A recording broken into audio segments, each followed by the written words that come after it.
My name's Luke Bullus. I'm on the BiG Scuba podcast. I'm the diving officer and trustee for a small charity in Cornwall called Fathoms Free, who specialise in ghost gear recovery work around the Devon and Cornwall coastline.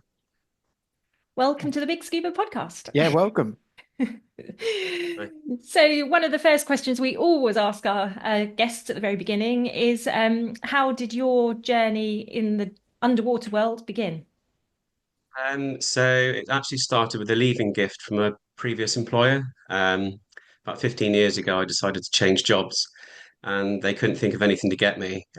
So I planted the seed with someone and said I'd really love to try scuba diving. So my first experience was actually in a swimming pool in Farnham or Farnborough, I can't remember which one it was. Which, to be honest, wasn't really that exciting. It was lots of plasters on the bottom of the swimming pool and Nice. everything else. And I really enjoyed it, but the person or the partner I had at the time didn't. So it was actually a couple of years later, I went to Turkey, and that's where I really got the bug. I ended up going back three times that year to dive, and unbeknownst to me, that probably wasn't the best diving that I could have experienced in Europe with regards to seeing things. It was lovely warm water and everything else, but compared to, the likes of Malta and places like that. Hmm. Um, but yeah, it's just been about 15 years really. And then UK diving, 2016, my partner at the time decided to move to Cornwall from where we were in Wiltshire. And she said, it's a little bit colder, but there's actually a hell of a lot to see down here. You really should get a dry suit. Wow. So that was the beginning of that really. And a few years later, moved down and never looked back. So yeah. Wow. That's Yeah. good. Why is there always plasters in public swimming pools? There's always you jump I in and don't there's always a dodgy plaster floating know. about somewhere, isn't there? Why is that? So, so you've been diving a fair while, abroad and UK. So what sort of level diver are you now then? And what agency? I started with Paddy, as I think Yeah. a lot of people do. You know, it's a bit like a Stanley knife.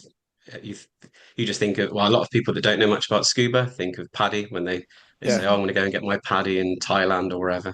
Um, and I only actually stayed at an advanced open water for a number of years, and Yeah. then when I started diving in the UK, a little dive shop in Penryn on the south coast of Cornwall, there was a guy in there that was a BSAC instructor. And I started diving with them, and he was quite nice about it. But he said, if you really want to get into UK diving and plan diving and whatnot, then you ought to cross over and join us on the dark side. And so yeah, I joined BSAC, did my sports diver crossover, dive leader, um, and I've never actually got it signed off, but I am a BSAC advanced diver.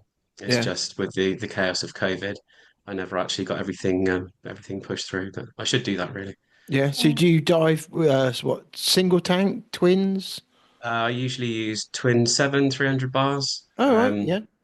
I'm quite a big chap, so it gives me the extra little bit of gas, and I can Yeah. take a lot of lead off as well. So it's quite a nice balanced setup. And I'm quite into my underwater photography, although my pictures aren't brilliant. So it's quite nice to know that, although I shouldn't say this, I don't check my air as much as I should. I do look at it obviously, but you know that you go in with plenty, and as long as you're not doing anything silly, you're okay. So I've not tried two sevens, so that must be. Is there quite a bit of difference in weight yeah, so the between like 300 having bars are actually, yeah, they're thicker, obviously for the extra pressure. yeah, So they are significantly heavier than a set of twin seven 300 bars. So you can take quite a lot of lead off, and because it's distributed evenly up your back, um, a lot of people I know don't dive with any additional lead at all. Wow. It's quite a nice way of diving. Unfortunately, there's not that many dive shops that will actually give you a 300 bar that was my film. next question. Yeah. So I'm quite lucky. Again, Seaways in Penryn, you can leave your cylinders with them. They'll fill them up, and then the next day they'll top them off again for you, which is Yeah, quite nice. So yeah, because you're guaranteed to get a full. yeah, as you said, there isn't many places that will go to 300. So when you go elsewhere, do you then have problems getting them filled? Yeah, a lot of compressors will switch off at 250. Mm. Mm. So then you have to accept you haven't really got any more gas in a 15-litre single cylinder. Right. Okay. Yeah. Yeah. So do But you get out diving regularly? Yeah, so as well as the Fathoms Free side of things, I'm a member of Peninsula Sub Aqua Club down here, Mm. and also that there's so many private boats and people you get to know and whatnot. I was a regular on the late Mark Milburn's boat Atlantic, company Atlantic Scuba that he had down here in Falmouth, Yeah. and I would go out diving with him every Friday night, every Saturday.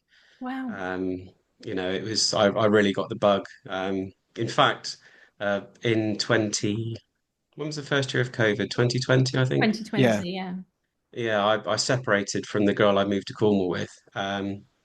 And I was quite miserable. And Mark, bless him, said, "Well, we've just opened this B&B. Um, why don't you spend the summer here?" And he charged me a nominal fee to stay there, and then I got free diving.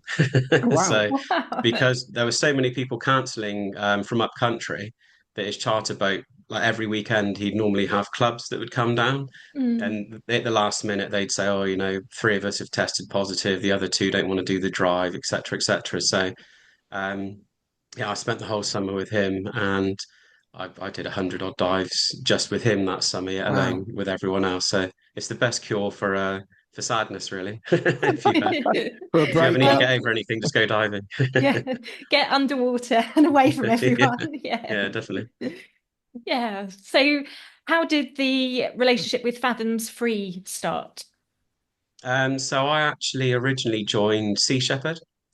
I seen them at a dive show, and I ended up having some sinus surgery. I can't remember when that was now, probably 7 years ago or something. And I ended up watching every episode of Whale Wars. I don't know if you ever seen Yeah. any of those episodes where they were sort of blocking the Japanese whalers and whatnot.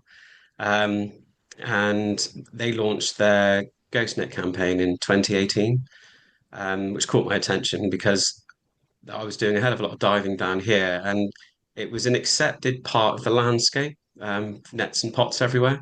And it Right. was quite weird, really. And until it was actually pointed out that it really shouldn't be there, you're kind of blind to it. Yeah. It's in front of you, but you've become so used to it as being part of the landscape. So I joined them, and then we locked down. Um, and so the first year of their campaign, um, sort of taking off really, they didn't do a lot, not in the south. They did a lot up north. And Fathoms Free actually contacted them and said, we're short of divers. They'd had some changes behind the scenes with them and a little bit of a fracture with people going off and doing different things. So it was through Sea Shepherd I got put in touch with Fathoms Free, and it was around the same time as the breakup. So I just, as well as diving all the time with Mark, I then had a completely new group where we were doing something positive. Um, and it sounds a little bit cliche, but it's like diving with a purpose. You actually, as well Yeah. as diving, you really feel like you're making a difference. And I mean, that summer we were out quite often. We cleared quite a number of wrecks in Falmouth Bay and some reefs on the outside of Falmouth Bay. And we even caught the attention of Simon Reeve, the producer. No. I Yeah. don't know if you've seen that episode Oh, series in Cornwall with Simon Reeve. yeah. Yeah. We had a little, I think a 5 minute segment or something on there. And it was just by pure chance because whenever we found anything, we'd clear it straight away. Um, and they said, "Oh, we'd love to come and film you in a couple of months' time." We thought, well, if we find a net that's actually killing things, we don't really want to leave it there. Mm. And so about 3 days before they came down, Mark said, "Well, look, we'll just visit lots of different sites of the Busy's Reef and sort of best of luck." And the idea was if we didn't find a net, they just interview us and talk about things. And we actually found two, and one of them was about 200 meters long, a really big tangle net full of Gosh. life. So we left it there for a day, and then we went out with them, and that made quite a good part of their episode, and that was it. Then the the guy that's now the chairman of Fathoms Free, he said, we'd really like you to come on board, and I was a bit hesitant at first. And yeah, fast forward 4 years, and it's pretty much all I do now. Really, it's a bit sad. So, is it a job, or do you have a No, none standard? of us are paid. Mhm. I've got a full-time job, completely unrelated to diving. I work in the it's called, oh, I'm a grain processing engineer, so it's everything post-harvest. So it's all arable farm related. Okay. So it's as far detached from diving as you could get, really, literally on the land. So or do you grain. decide what goes to like hops and it goes to beer Yeah, and things and precisely. bread Yeah. and things? Yeah. Oh Yeah, so wow. it's all the grain cleaning and sorting equipment. Barley, for example, you'd want different protein and starch contents. For beers and wheat, you have different proteins and starch contents for bread and biscuits, and um, it's removing weed seeds, and it's a real small niche industry that I Mm. fell in by chance during just before the recession back in 2006. Okay. I was literally desperate for a job, and so applied for everything. And this, as a trainee, came up, and yeah, luckily it gives me quite a lot of flexibility to spend a lot of time volunteering for Fathoms Free. So it's worked out quite well in the end, really. Yeah, Real. that's good to have a contrast as well. Yeah. Yeah. So go Go on. on. I was going to say Fathoms Free. So when did they originate? Have they been going a number of years? Yeah, so this 2024 was their 10th year. Mm. So they started in 2014, or they were started by a guy called Rob Thompson, who's no longer with us. He left in at the beginning of 2020, hence the fracture I mentioned earlier. Rob Thompson, he was really into sort of conservation and whatnot. I honestly wouldn't be able to tell you what his day job was at the time. I didn't know him back then.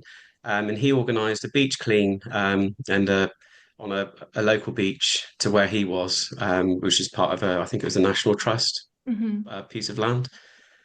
And he just put a post out on social media, and it was a little bit like the Field of Dreams saying, if you build it, they will come. And he put this post out, and he didn't expect the masses to turn up, and all these people turned up, and that was their first event. And then following that, they realised that actually there was a lot that you could pick up on a beach, but perhaps they should do more underwater things. Yeah. Um, so again, they put social media shout outs out. And to begin with, they actually called themselves Dive Against Debris. Of course, Paddy heard, and they didn't really like the name being exactly the same as their Project Aware Dive Against Debris branding Oh, side of it. And so the group of volunteers at the time all sat down around the table and came up with the name Fathoms Free. So I think Fathoms linked to the deeps, and then obviously free as in free of rubbish. yeah. Um, and that was the beginning of Fathoms Free. And for the first couple of years, they do paddle against plastics in coves, regular beach cleans, and educational outreach and whatnot. Um, Now, I think it was 2017 they got a boat. They managed to get a small grant, and they started focusing more on the ghost gear side of things. And then from there, it grew for a while. And then Rob actually started a business you might have heard of called Odyssey Innovation, where they recycle marine plastics and make kayaks and things like that I Yes. have heard down in that. the Yeah. Yeah. southwest. Yeah. Yeah, well, that was born out of Fathoms Free. And as soon as I actually started making some money, he realized that he needed to break the two apart. And the breaking up of the Fathoms Free and the Odyssey Innovation coincided with the breaking up with him and his girlfriend as well. And that's where Fathoms Free then lost some of their numbers, if you like. So Rob ended up moving abroad. He still runs Odyssey Innovation and the Net Regeneration Scheme, but from a much nicer climate in Malta. Um, and I think we Natalia, reached out to him before, I think a few years ago, A actually. few years ago, okay, definitely. Yeah. Yeah. Yeah. That name rings a bell now. Mm. yeah, and he kind of just left it behind. He said, "You guys keep the boat, do what you want with it and whatnot," because it was part of the non-profit side. It was ring fenced as part of Fathoms Free. Um, and it was Natalia, his ex-girlfriend, that reached out to Sea Shepherd because Sea Shepherd had actually joined Fathoms Free for some recoveries before they Mm. set up their own campaign. And anyway, Natalia, she kept it going. But after a couple of years, she moved on to other things. Just after she managed to help um, make the non-profit an actual charity, which Mm. sort of opened the doors to even things like gift aid make a huge difference to a small charity. And yeah, only by default, really, the last few of us that were left ended up trustees. So there's only four of us that are full time, not full time, but are trustees of the charity. And then we've probably got five or six other sort of dedicated volunteers Mm. that are, experienced divers that come out with us pretty much every time we go out. Yeah. So we're quite a small group, really. Yeah. So when you do you physically locate the gear, or do you have tip-offs if there's something there and then you go to recover? Yeah, so it's a bit of both. So in the first what I'd class as the Renaissance, if you like, when the Fathoms 3 sort of relaunched and during COVID, um, a lot of it was stuff that was historical. We knew where it all was. It was Mm. just this accepted part of the landscape. So one of the first recoveries that I was involved with them were pots in the Fal estuary, and they were just laced everywhere. And I think there's a funny photograph somewhere that I'll have to try and dig out, but we thought there was about 10, and it turned out there were 16 pots and several hundred meters of rope entangled in the anti-submarine cables at the bottom of Fal estuary, which is about Oh, 35 meters deep. So Natalia, bless her, and another volunteer, Emma, were on the surface on the boat, and Julian and I were at the bottom with, bundles of lift bags. And it's sort of at 35 meters, you're on the limit really of how much time you're actually, you can do anything down there. So we came up with the idea of we'll just swim along the string, every other pot, we'll put a bag on, and we'll just send them all up and we'll deal with the problem later. We just wanted to get them out of these Mm. coils of high tension anti-submarine cables that are tangled up in the bottom of places of the estuary. And we got to the surface, and whether or not it was a little bit of narcosis or just ignorance really or inexperience. But we'd sent 16 pots up and we were only on a 6 meter rib. So yeah. there was this, I mean, Natalia and Emma, they'd got most of the pots on, but then Julian and myself were a couple of big chaps. And someone took a photo of us coming back into the harbour, and the pots had just piled up on the rope onto the boat, and we just sat on top with Natalia just sort of struggling at the helm to steer us in. There's quite a good group photo of that one, but that was the first proper recovery. Then after that, we proceeded to clear a lot of the wrecks in Falmouth Bay, areas of the Busy's Reef where we knew there was ghost gear, and then going forward, we started getting reports from we have to do recoveries for IFCA if there's anything that Mm. they want recovered that they can't get their boat to. Um, we've responded to reports from volunteers that do sea search diving. That's quite a good source of information for us. We get on well with Cornwall Wildlife Trust, and their marine officer runs the sea search down here for the Marine Conservation Society. Yeah. So we also support them using our boat sometimes to enable them to get more dives in for data collection. And genuinely, whenever they dive anywhere that no one's dived before, they find ghost gear. Quite a few times in the last few years, we've recovered significant amounts of gear that was just sat in a remote area catching things that we would never have found had sea search not said, can we please go there and look at the seagrass, or can we go there and look at the marl beds or whatever. Yeah. Um, so it's a combination really of our Mm. own recreational diving and then the recreational diving of others. Yeah. And you get all these pots and fishing gear, take it ashore. What happens to it then? So it's a bit of a nightmare because no one wants anything that's dirty. So a lot of the nice clean nets that wash up on the shore, there are a lot of companies now that will fight over it. Not literally, but they all want it. It's a valuable commodity. Um, you've got the Net Regeneration Scheme, Odyssey Innovation making kayaks and other goods. You've got companies like Waterhaul making sunglasses and whatnot. You've got other companies that will make, or Circular and Co. I think they made some thermos mugs. They're down here in Cornwall. Lots of people make jewelry, but no one wants anything that's been sat on the floor covered in gunk for the last 5 years or whatever. So the cleaner nets we wash off, and they go for recycling along with everything else. The really, really bad ones sometimes are unrecyclable. The worst thing for us to process are pots Mm. because normally they're rusted and smashed to pieces. A lot of people like them for ornaments, funnily enough, especially with the boom in people moving to Cornwall. All of a sudden, everyone wanted a nautical garden. So we actually got rid of a lot of pots and nets, and they're probably with peas or pansies growing through them somewhere at the moment. Um, but a lot of the time we have to break those down. So we'll strip the frames off. The steel frames can be recycled, but you've got lots of different types of plastic, elastic, and everything else. Rubber. Mm. Pots are really quite a nightmare. Um, But the one thing we don't really want to do is spend donors' money recovering what we class as a wildlife trap and bringing it ashore just to give to someone else to throw back in again. Yeah. So whilst some charities, and I can see the good in both sides, will, if the pots are very, very good condition, we'll give them straight back to a fisherman, for example. Mm. Um, our volunteer and support base, we'd rather we didn't. So if we've got some that are very good condition, we'll quite often offer those as ornaments for people's gardens and whatnot, or use them for training. I took 2 trailer loads to Glastonbury Festival 2 years ago, and someone butchered them and made an art installation. So we'll try and do everything we can to repurpose them, but not in a way that means that they're just ending up back where we've just spent a lot of time retrieving them from. Where did that idea come from then? To go I to don't know. Glastonbury with a load of old pots. Well, I think there was a connection with Sea Shepherd, and someone reached out to them and said, we want to do something with recycled items. And we had a load of pots down here with Fathoms free. Sea Shepherd had a load of pots from recoveries they'd done in the north.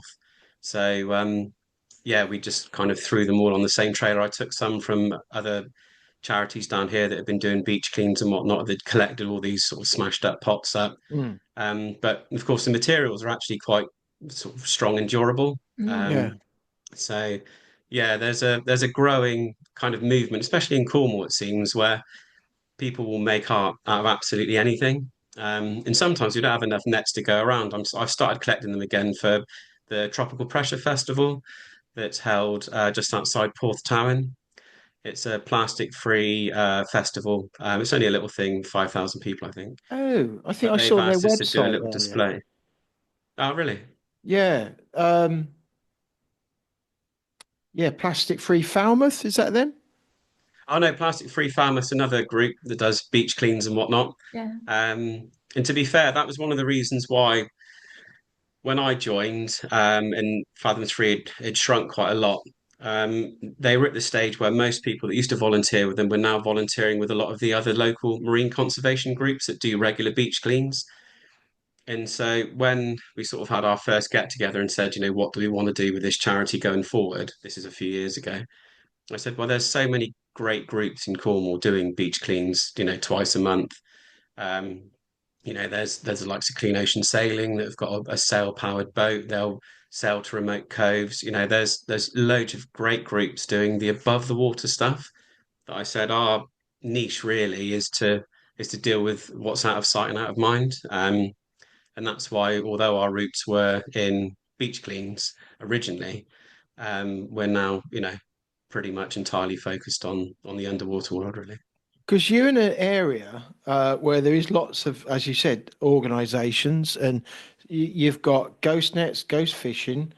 You've got Fourth Element, who are big on recycling and Yeah, on recycling stuff, based in Falmouth. yeah. And then you've got Gemma. What's that? Our previous guest name? Army of. Neptune Army's rubbish cleaners, they're based in Yes. Wales. Yeah, Dave Yeah, Kennard. And Yeah. you've already mentioned Waterhall as well, which yeah. we're Yeah. associated with, and they do fantastic stuff, about Yeah, so I mean, recycling. you've got behavior change as well. Mm. They make quite fancy looking items, bracelets and stuff. Castaways Rope Works down in Hale make mats and dog toys and whatnot out of recycled or reclaimed ropes. Who else we got? I mentioned Clean Ocean Sailing. I mean, Cornwall Wildlife Trust are fantastic.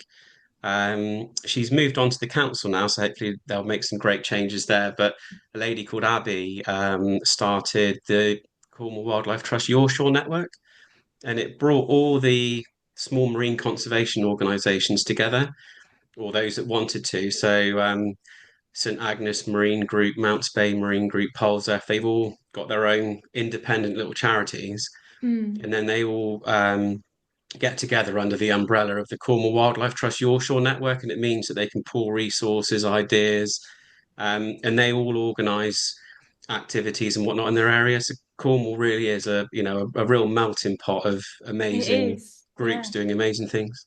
Yeah, and I think we've had previous guests on 2 Minute Beach Clean.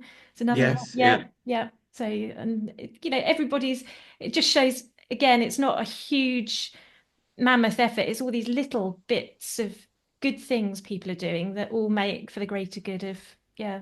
Mallory Hass. Yes, in Plymouth. Yes, Mhm. Yeah, with a another one. thousand tire project. Yeah. Yeah. Yeah. So you got all these people. So do you ever link up? Do you link up with Yes. these people? Yeah, no, totally. So, interestingly, a few years ago, I went to a Cornwall Wildlife Trust marine recorders evening. It's all to do with sea search, um, and well, sea search and shore search, and it was brilliant. And whilst at this gathering, Abby, who I mentioned earlier, she did a talk about certain areas lacking in data, and I was sat next to Cornwall Wildlife Trust's marine coordinator. I can't remember his exact title now, so I might offend him, but Matt Slater. And I said to him, well, look, if you've got these areas that you need data collection, we've got a boat. We're not out every day recovering ghost gear. And your divers will also act as ghost gear survey divers for us. So Mm. do you want to link up? So we started working quite well with him. We've done quite a large number of dives where we'll provide the boat for nothing because obviously we're a charity. Yeah. We're not able to charge or anything, but they cover their own fuel or the cost of the fuel. Um, but we provide the assets and the skippers, and that works really well. I had a call only yesterday from the Ocean Conservation Trust because they're looking to do a lot of seagrass survey work. Yeah. And I said to them when I bumped into them last year that again, we're not a charter boat company. We're not interested in a profit, but we do have assets available. Mm. Um, we'd be more than happy to support them. The beginning of last year, for example, as well, some of the volunteers for BDLMR were notified of ghost gear on a seal haul out Right. near St Austell. So Julian, one of our skippers, in fact, our most qualified skipper, he's a charter boat skipper for a dive business in Plymouth. He took our little rib Casper and he acted as a taxi so that these volunteers from the British Divers Marine Life Rescue, Marine Strandings Network, and another little group which we've got, the Ghost Net Busters, which is run by Lizzie near Perranporth.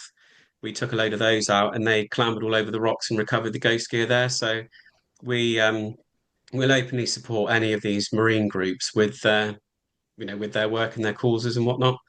Everyone's got their own little niche, but we can all make a huge difference if we sort of pull together for the greater good. Yeah, it's good everybody working together and not having those barriers, isn't it? What Yeah. you want is like a yearly get together, really, don't you? So you can all network and Yeah, put well, heads together. the amazing thing is Cornwall Wildlife Trust do facilitate that. So it's only with their Your Shore network, but they actually do a Your Shore network conference once a year. Um, and we're going to that in a couple of weeks' time. So that's all the local marine groups that operate under that big umbrella. And I mean, out of that, actually, a few years ago came the Cornwall Plastic Pollution Coalition, which were loads of groups that got together to try and figure out what to do with this abundance of plastic. Because unfortunately, and councils are catching up, and I think they're getting better every year. But when Rob Thompson was at Fathoms Free and wanted to recycle the nets and whatnot, that's how Odyssey Innovation was born Mm. because there was nothing in place for fishermen or beach clean groups to access for recycling. So we actually teamed up with Exeter. There was a recycling facility there that was willing to invest in the equipment required to be able to process the nets Yeah. because they're not very easy to deal with. They get tangled in machines, they block up the I shredders bet. and whatnot. Um, but there's no easy access to anything for us down here on the charity front. If you rock up at a recycling centre with two dumpy bags full of plastics and whatnot, it's very hard to argue that they're not commercial waste, even if you've spent ages collecting them on public beaches. Mm. Um, so a lot of us do link in with the likes of Odyssey Innovations Net Regeneration Scheme, and they have a marine regeneration scheme as well for their plastics, bottles and oil drums and everything else that wash up. Yeah. So it's a charity led thing really in Cornwall. It's not a government approach to the plastic problem. It is lots of the little groups that have got together and said, we want to get together and make a difference. Yeah. We used to do some river cleans, and I spoke to Norfolk County Council, and I've got a transit tipper van through my work. And I said to them, if we do a river clean and all the stuff that we haul out, can we take it to your recycling point in Norwich? And they said no, because it's be classed as fly tipping. I was like, yeah, but this has come from the river. We're clearing out. They went, no, can't do it. And it had to be done where eventually the Green Party had this arrangement with the council in the end, that we could leave it and then they'd go pick it up. But I couldn't physically go take the stuff after it. And I was like, right, okay, you know. But it's really good that you're getting this stuff out and then there's a home for it and it's being recycled. Because I always think with these things that if not, all you're doing is moving it from one bit of the ground to the other. Yeah. You know, and the least you can, the least that happens, the better. If that Yeah. makes Yeah. sense.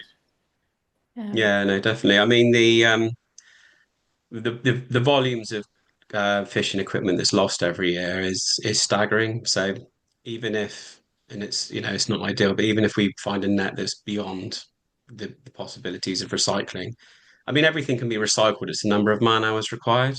Yeah, And I mean, I worked long hours with work, and the other three trustees, you know, we're all full-time employed. No one's employed at Fathoms free.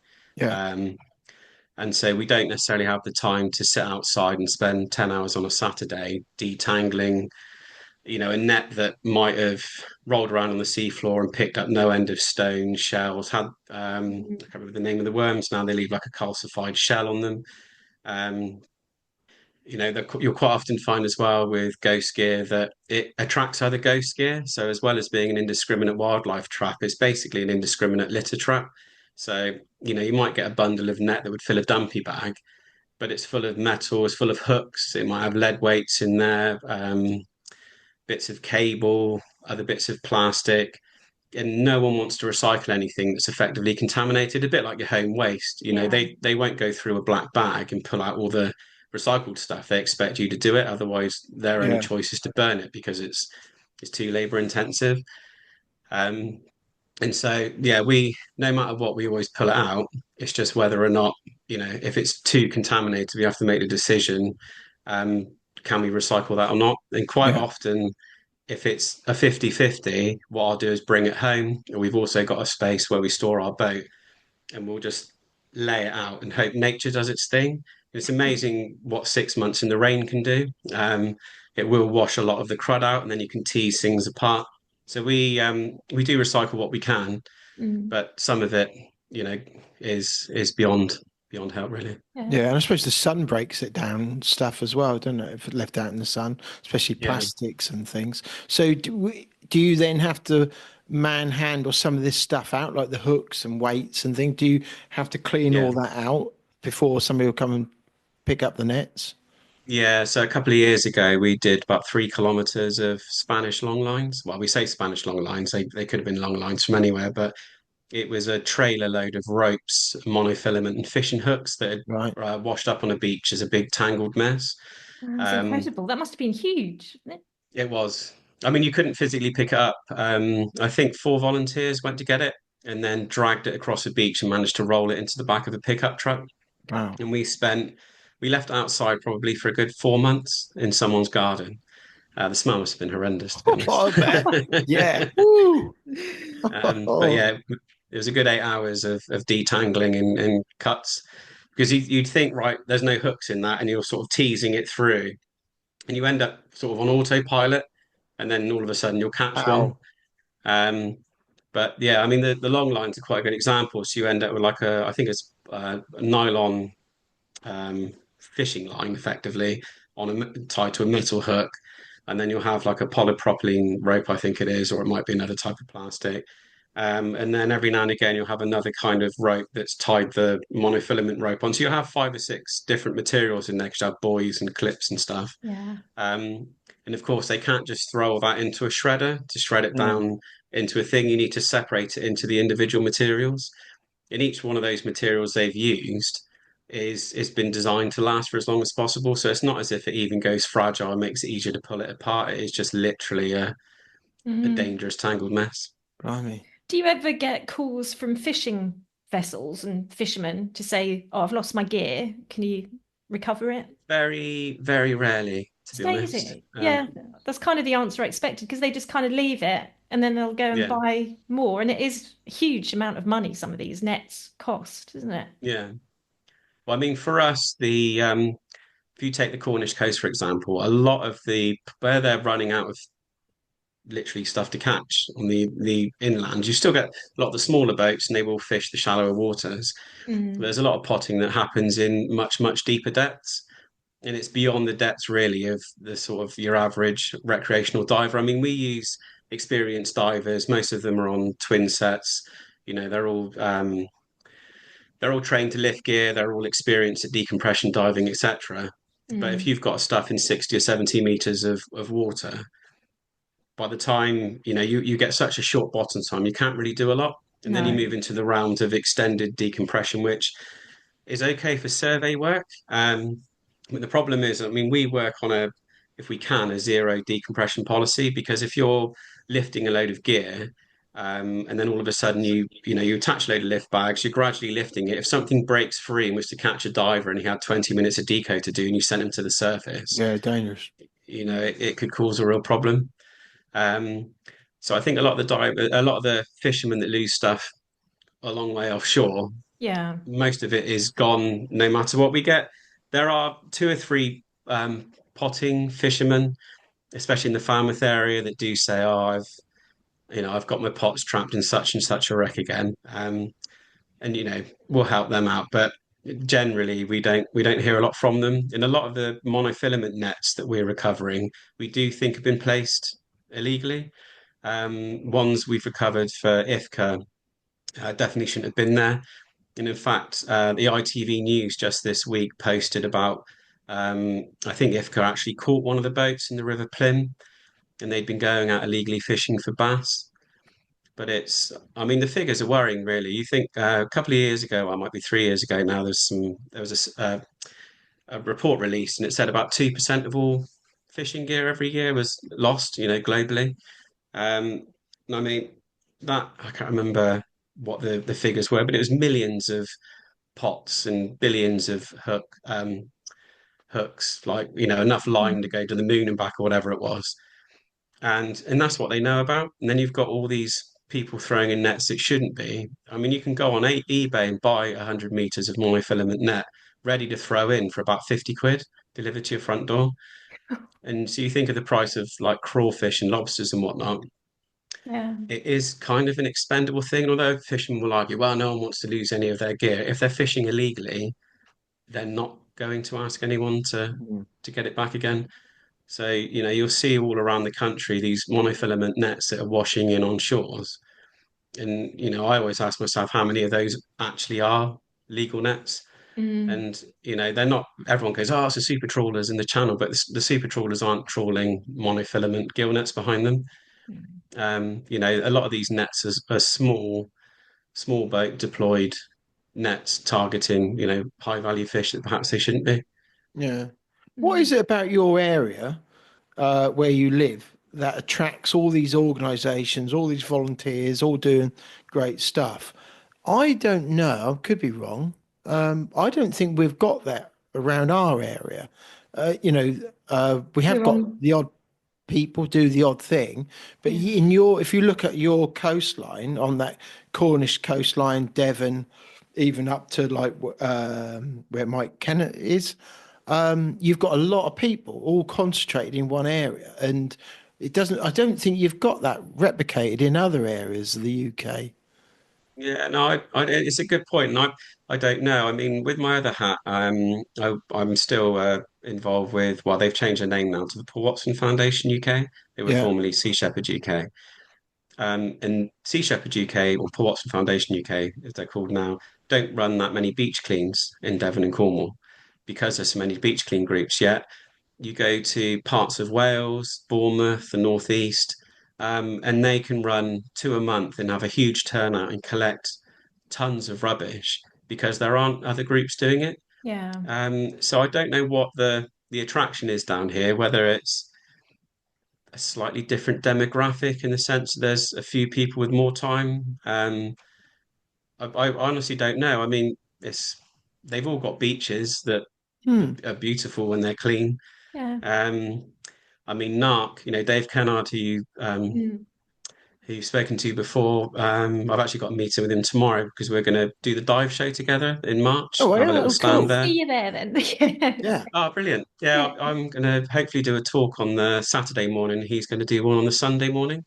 Oh, brilliant. Um, because Mark Evans, that does the show, Yeah. actually went out with Narc last year. Yeah. I Yeah. think he got the caught the bug. So although Fathoms Free and Narc are both in the same boat of being skint charities, really, we're not big enough to attract the big donations or anything.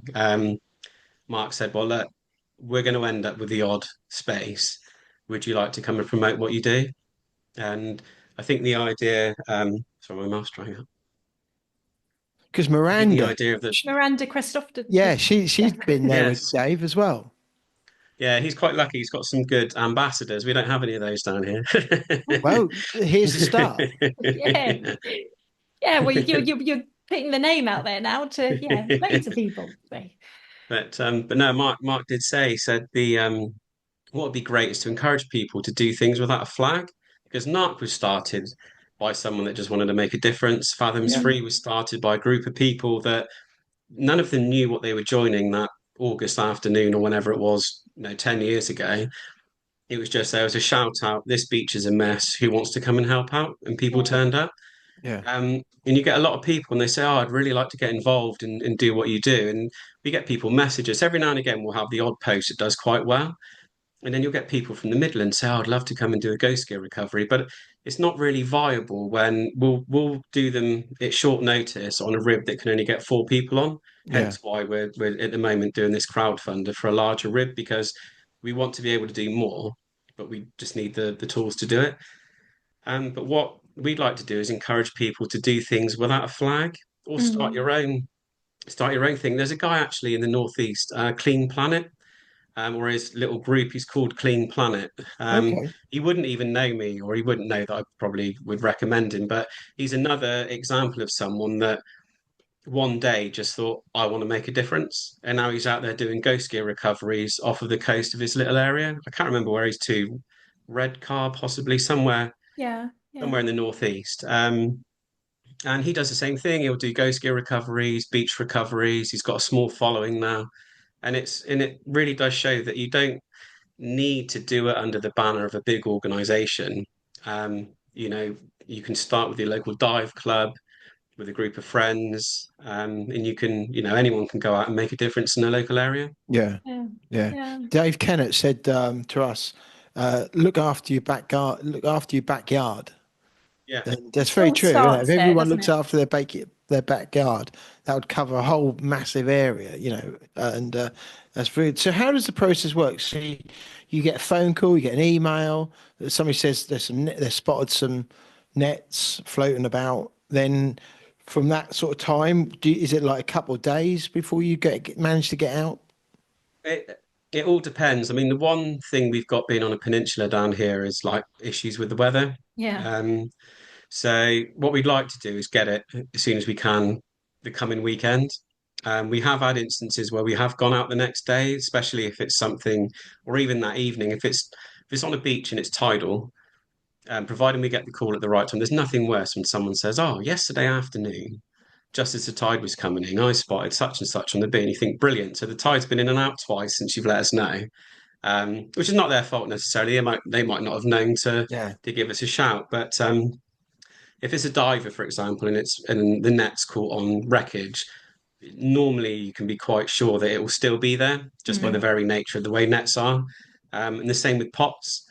They might move during a storm, but as soon as they're snagged on something, we can go and get them. So we'll assess the sort of the hazard. So Sea Search and Natural England found a net. I think it was a year and a half, 2 years ago. We didn't get that one straight away because it had bundled up on the floor. And to be fair, it was fairly benign. It was the summer and we had other targets that we were going after. So that one we actually left and it was just off Pendennis Point in Falmouth. We've had other ones where we've literally jumped on it. So the one that IFCA reported to us, not last November, the November before, we literally cancelled our Saturday plans. We had this report from IFCA, and they basically said, look, we've got this net. It's in an area where one shouldn't be. Our boat's out of action. We really want someone to go and get it sooner rather than later. And so the four of us cancelled our plans, went out that morning. And that actually reduced my other half to tears. So Elle was another trustee of the charity, and she got in the water. I was driving the boat, um, and it was full of cormorants. And so the fish had obviously, the birds had seen a fish that were trapped in the net, that was fairly shallow. So of course they dived to get the fish, stick their head through, and so I mean, we've got quite a nasty looking post of that on our social media, but those kind of things. If it's monofilament, we'll jump on it as fast as we can because monofilament is the worst. Yeah. You get a lot of people say, "Oh, monofilament's fairly selective because the smaller fish swim through." Well, yeah, that's brilliant, but everything bigger than that, from birds to dolphins, don't swim through, and both birds and dolphins need to breathe air on the surface. So, you know, anything that gets caught in a monofilament net, whether it's an animal or a diver, really doesn't stand much chance at all. We all dive with our line cutters and knives and whatnot, but I swam into a net in on the Bizzies when looking for another net, ironically, during a survey dive. And this net was actually active, and luckily I only got my sort of head caught in it. But we were swimming along. It was a really really fine mesh and not very good visibility. Um, and annoyingly, in England, our rules aren't that great on buoys. So in Scotland, you need to have a bloody great big buoy and a flag on it and whatnot. Whereas down here, they'll sometimes put like a 5 gallon or a 5 litre screen wash drum on the end of it or something to hold the end up. So we jumped in on an area of reef where we'd had a net reported to us. It was supposed to have been led along the floor.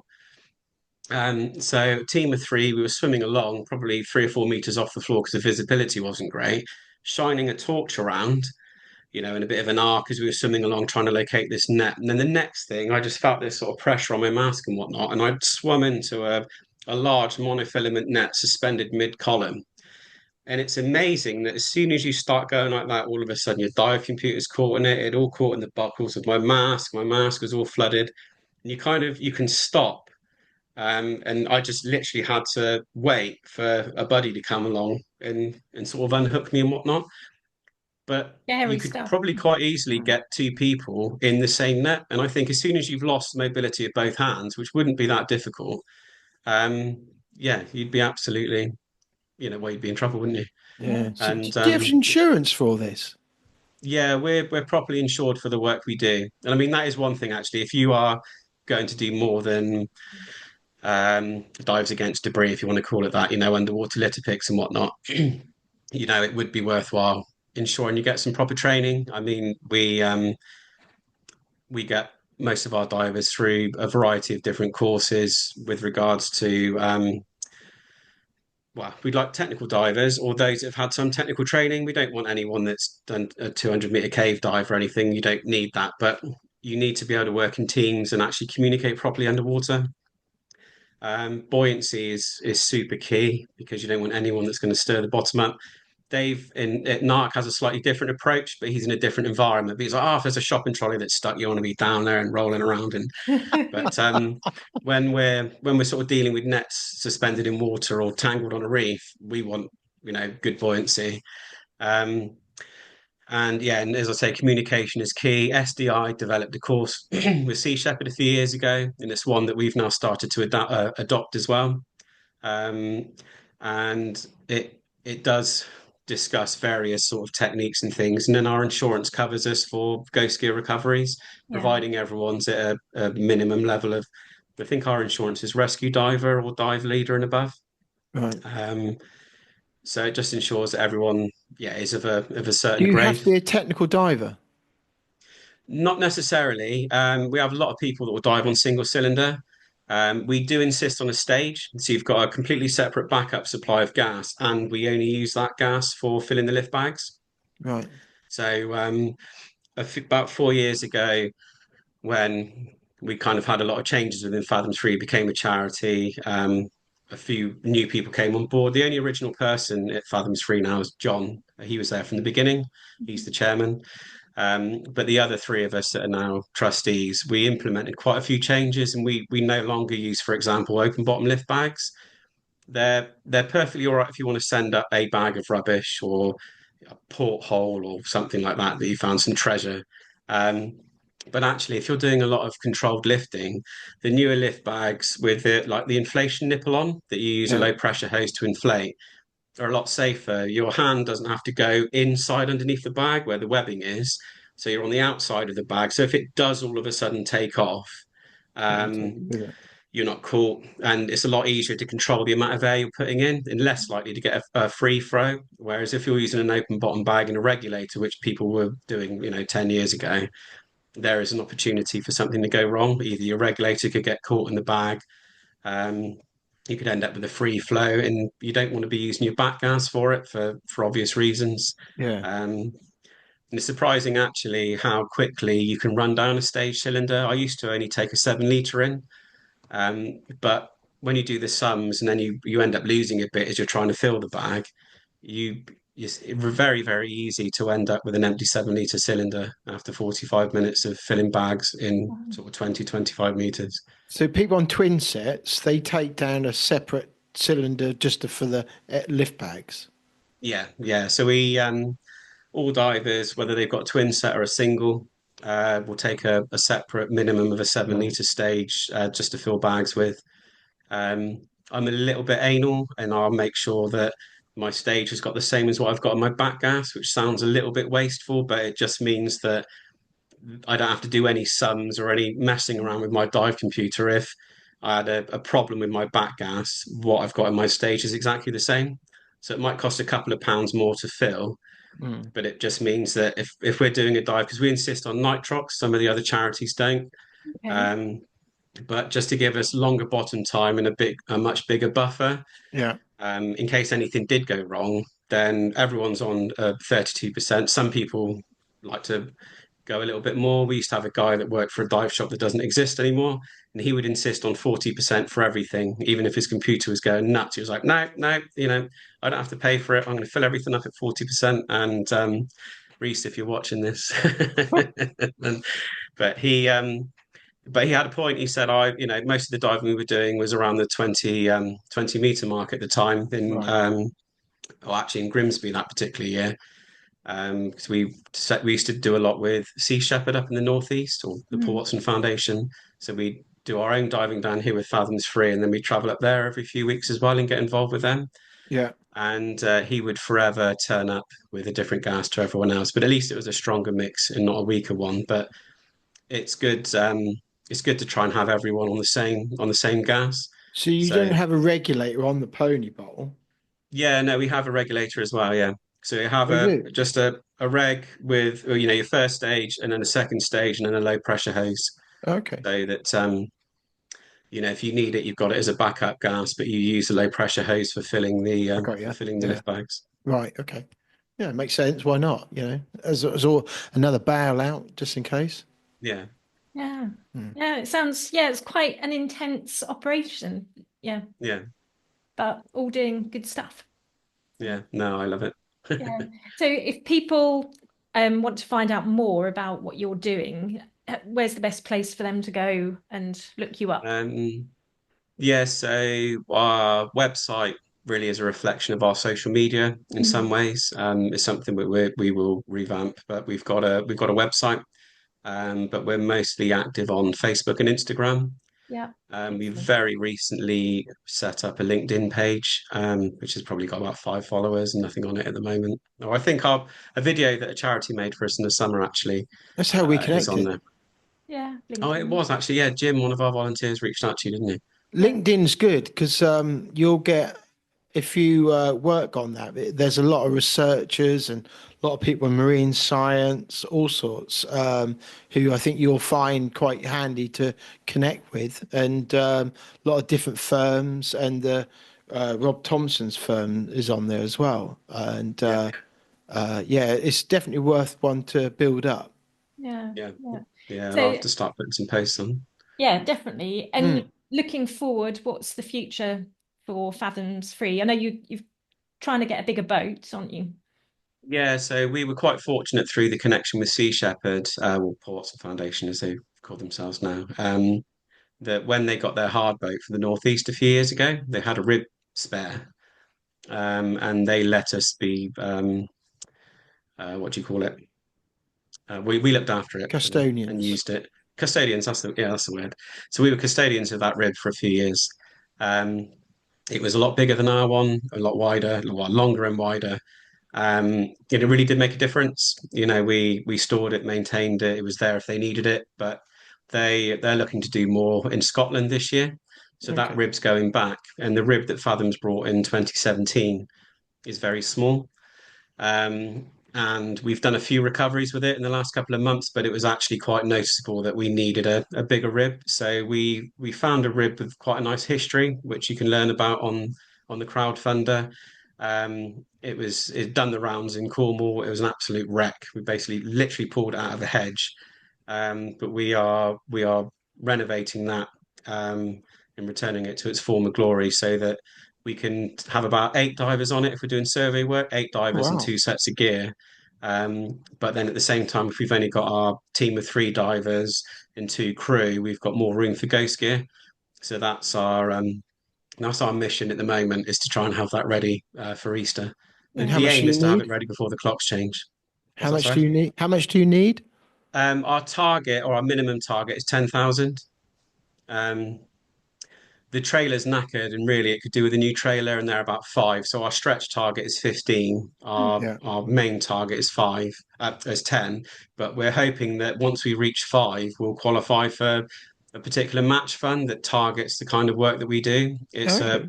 a fund aimed at charities that have a low turnover, which we qualify for, um, which is quite nice because we don't qualify for anything like the big give. The big give needs you to have a turnover, I think, if it's more than £25,000 a year, Mm. which means all the smaller charities, unfortunately, don't have access to money because they don't have enough money already, which is a bit backwards. Mad. Um, Yeah. so yeah, we do run on a shoestring.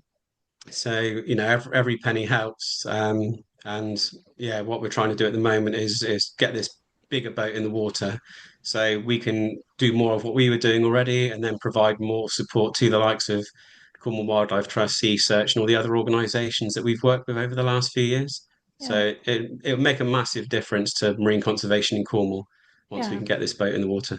Well, Yeah. we'll put the link into the show notes, and hopefully people will take an interest and head over to the website and give a little bit. Anything will Yeah, help, won't it? Yeah. yeah, Yeah. that'd be amazing. Yeah. That's great. So all of our guests, we ask 3 questions. Yeah. So our first question, if you could take 3 people underwater, who would you take and why? And they don't need to be divers, it's just the principle of getting them underwater. Yeah, well, the first two, and it sounds a little bit cheesy. One is my mother. She's never dived, and she's not in the right health to be able to do it now. Um, because she sees photographs and what I've been up to over the years. And she's fascinated by it, but she's never actually seen it. And another one is my little nephew who's got CF, so he's really into the underwater world, but unfortunately, I don't think he'd ever get signed off to dive. Right.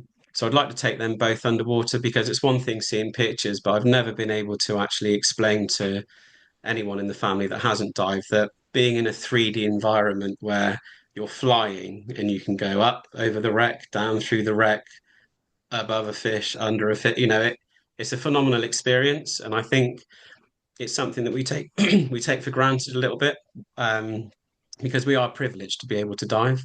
Mm. So they were two, and the third one is, if I could go back in time, I'd love to dive with Jacques Cousteau and some of his sort of first exploratory dives. Yeah. I think to do something and see something for the first time, would be phenomenal. I mean, we've dived reefs that we think no one's ever dived before. We look on a map and go, oh, no one ever dives there. We might find something there, so we'll do a recreational dive there with the club. Yeah. Um, we're the first ones to see that bit of reef, but it's not the same as seeing, some of the sites that he would have saw for the first time. No. Good Right. choices. Yeah. Um, so what gets you out of your comfort zone? Um, Uh, public talking, to be honest. We've done all I right so far. Yeah, no, I absolutely hate standing up in front of people. My day job, I have to present design work and drawings to customers. And on a one-to-one like this, I can talk and that's fine. I get the worst stage fright ever.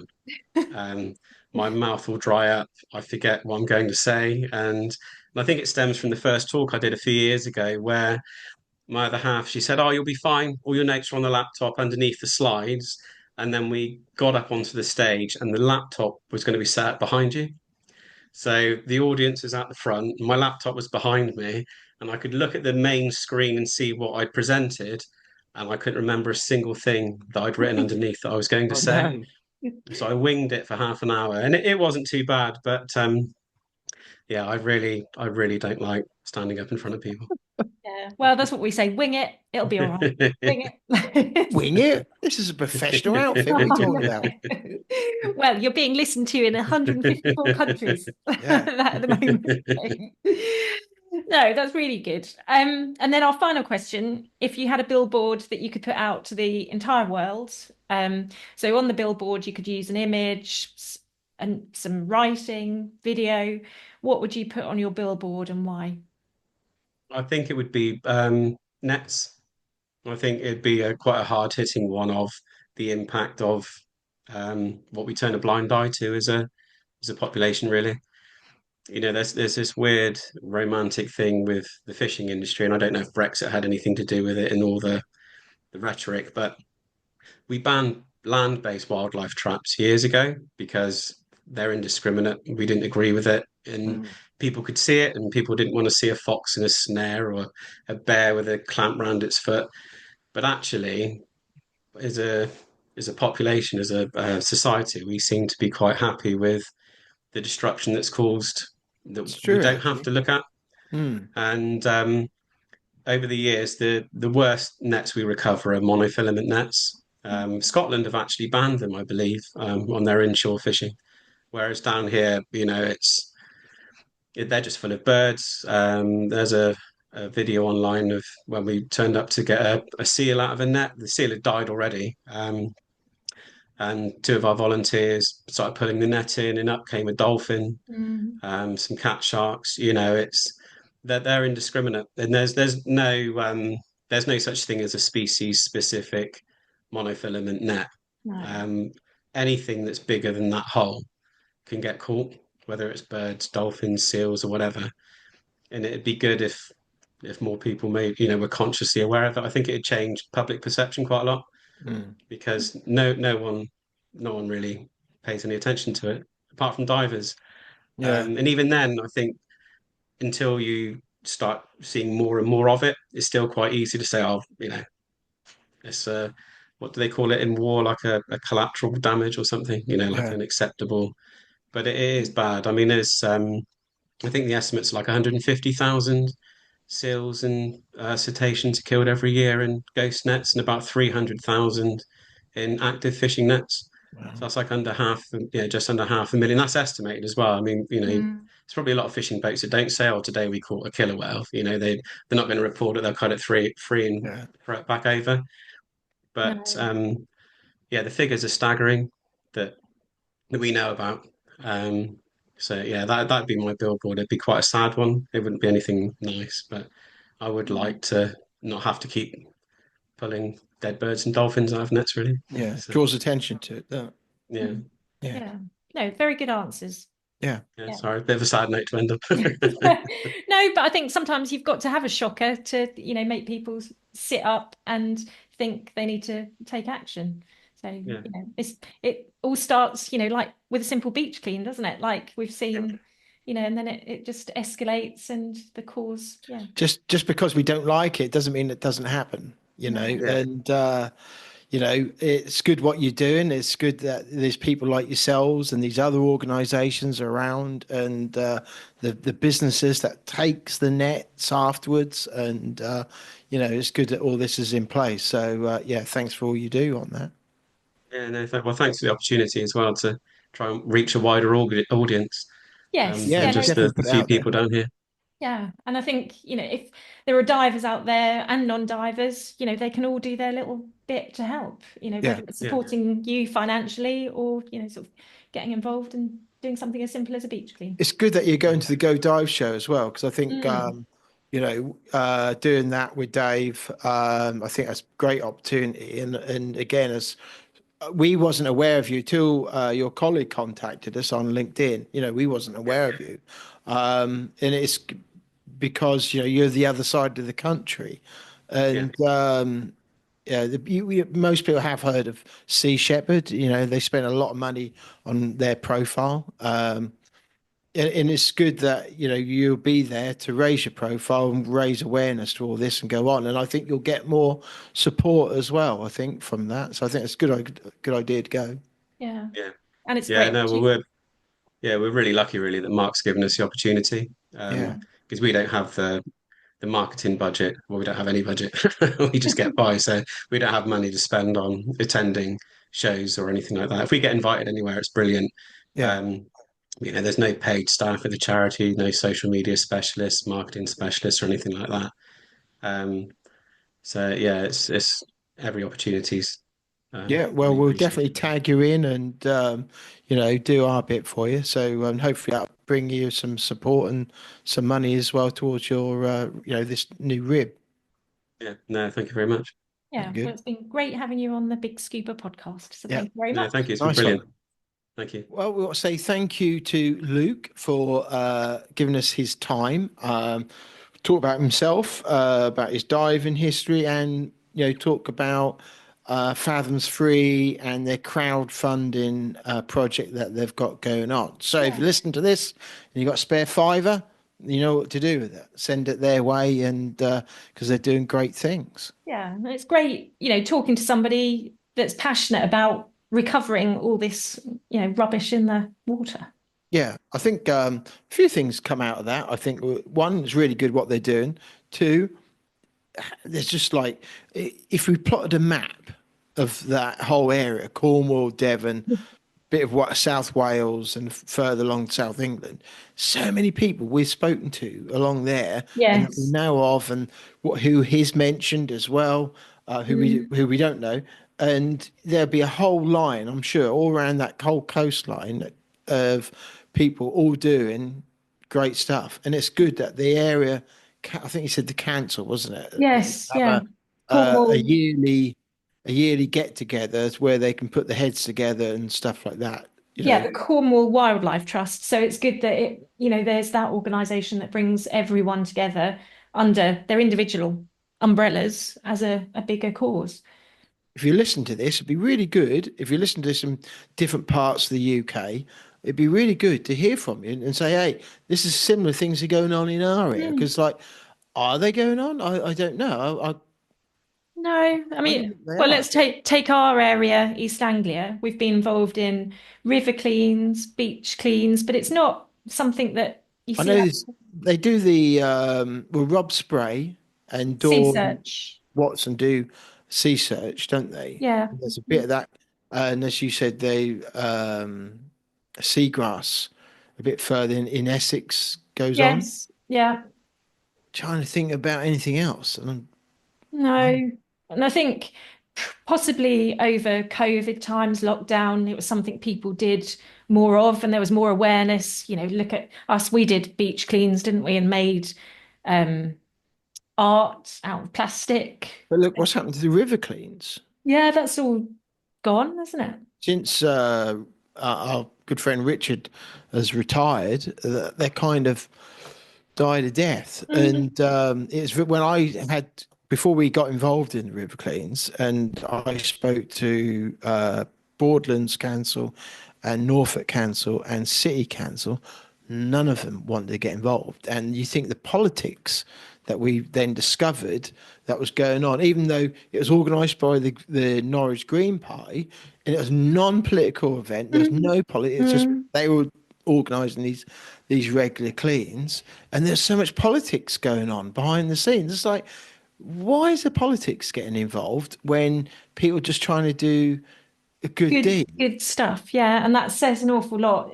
There's so much noise that the real focus is lost. Which is bizarre, isn't it? Mm. It's not a competition. And you think about the ghost nets, ghost nets organisations that now we don't know, we don't step on toes, but apparently they didn't get on or they don't get Yeah. on, and they're doing the same thing. It's Yeah, like exactly. the main thing is to get the nets get took out. I don't want to be naive about it, but surely that's the aim, and Mm. you shouldn't be at war against. You shouldn't be at war together. You should be working together for the greater good. Yeah, it's personalities, That's isn't my it? view. Clashing and having different agendas, but Egos get in the way. I think that's a lot of it. probably, yeah. But on the plus side, Cornwall, Devon, it just seems to be quite an infectious thing, doesn't it? People start something. You know about fishing and stuff and fish. So Mm. is that area, is that more concentrated area for sea fishing around that way? Well, the Because I south. thought all the way around, I thought it was. No, the South Coast is obviously they've got warmer waters, so there is, places like Brixham. I mean, that's a huge port. So there is a abundance of focused fishing in that area because of the quality of the water. So it's just a natural thing. But there are other fishing ports around. They might not be such, maybe on the South Coast, they're shallower waters. So Mm. you do get more inshore boats rather than the big super trawlers that you get, in the channel and up the coasts. Um, but it was interesting in him saying about illegal fishing because fish is so valuable in terms of its cost is probably more expensive than meat when you compare kilo for kilo. So you can see why there is an illegal market and again, illegal fishing gear that's getting out there. But Um, then when you look at land animals that are caught, farmed, mhm, so you say fish is more per kilo, more expensive. mhm. But then you think about all the red tape that if when a cow is born, and it's tagged and that by the time that cow then eventually goes to slaughter at some stage.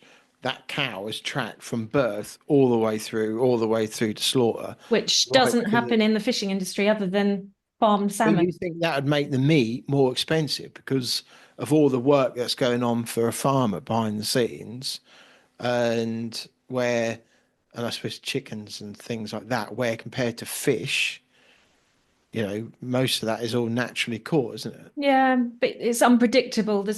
You've got the seasons of the fish, the sea, the weather. So it's, Mm. at some point, massive storm like we've had, then there's no fishing that takes place, and fish becomes, a valuable commodity, and it's supply and demand. Yeah. I Uh, just thought all this stuff would be claimed, because all these things must cost money. You get, what did you say? Not 6 kilometers of rope mm, they had to pick up. yeah, And do you think that's huge? That's a yeah. massive amount. Yeah, I was kind of surprised because he said monofilament was so cheap, and that's obviously, like you can buy it for £50. But I guess it's more like the inshore boats. It's valuable gear to them, and they do everything to maintain it and protect it. Hmm. And if it snags on when you see these TV programs where the guys that do, I can't remember what it's called now, but they'll do anything they can to save their fishing gear if they Yeah. snag, a wreck or a rock. So I suppose it's a bit of a black market, all this. Yeah. Well, that's something I don't really know much of, really. So, being a gardener. No, but if anybody's got any views, yeah, let us know. So, because it's an education. We don't. So I suppose on our East Anglian coastline, we don't see an awful lot of fishing gear washed up, do we? We do see the No, occasional not a huge ropes amount. and bits of net, bits of gear, but when you compare it to Cornwall and Devon, they're having huge nets wash up. Yeah. Yeah. I've not, I know some guys from Crystal Seas, they got called out. Was it last year? I think up to Sheringham or somewhere to go pick some rope up that had been washed in. I think that's the only, Mhm. unless that's happening, and we don't know about it. It's always possible. That's the only one I can really think of recent time. Yeah. Um, but when you go to Southwold, Walberswick, or anywhere around on our coast, you don't really see it, do you? We picked some up in Walberswick a little bit, didn't we, during COVID? Yeah, That bucket was a and some bucket, rope. wasn't it? Just some Yeah. rope, and that was it. Yeah. But not, it was more You still got it, plastic. haven't you? Yeah, it's in the garden. The rope I used to hang my dry suit when That's I'm it. drying it So outside. recycle, Recycling recycle. it. There Yeah, we I'm not go. going to throw it away. So yeah, but it's an eye opener, isn't it? And what you can't see, you don't know about. And people like talking to Luke has brought that into perspective and put some reality into it of what is actually out there. Yeah, you are limited on what you can do with this stuff because you can't really put it to much use as such because of like you took 6 kilometers of rope, right? Well, rope comes in handy for all sorts of stuff. You could use it for this and that, but actually, if you was using it on where there's any risk involved, Mm, the history of it would be called into question. So yeah. you can't really use it apart from you know art stuff and things like that where there's no danger of using it, if you understand. No. But again, it's great that there are these companies like Odyssey Innovation, all these people, Waterhall, yeah, Warhol, it's yeah. a hugely successful business because they're doing this They make recycling. sunglasses out of it. What about that? Yeah, litter picking gear. It's just, and it's not just sunglasses, prescription frames. So, it's really good that you can sit in a pair of spectacles and know that that's recycled fishing gear. Yeah. Oh, funny enough, didn't we have a link for that? Yes, we do. So Link in we'll the show notes. put that in the show notes as well. So, but yeah, any opinions or comments, we would love to hear from you. Yeah, definitely. Yeah, that'd be good. Yeah. And just want to say thank you very much to Luke for coming on. Thanks for Fathoms Free for letting him come on and doing what they do. And we also say a big thank you to Narc at 90 who help support these episodes and make it all possible. They are beyond technical. Yes. So thank you very much, Narc at 90. Yeah. And don't forget to follow us on our social media channels. We're on Facebook, Instagram, LinkedIn, Twitter, X, and you can keep up to date with what we're up to over the coming months. Yeah, and we've mentioned insurance. Why have we mentioned insurance as well? Because we've teamed up with another company called Sports Financial Services, Yeah, and they're also sponsoring us as well. You've probably heard now the advert. And so look at their website as well. So thank you to them for sponsoring this episode too. absolutely. Yeah.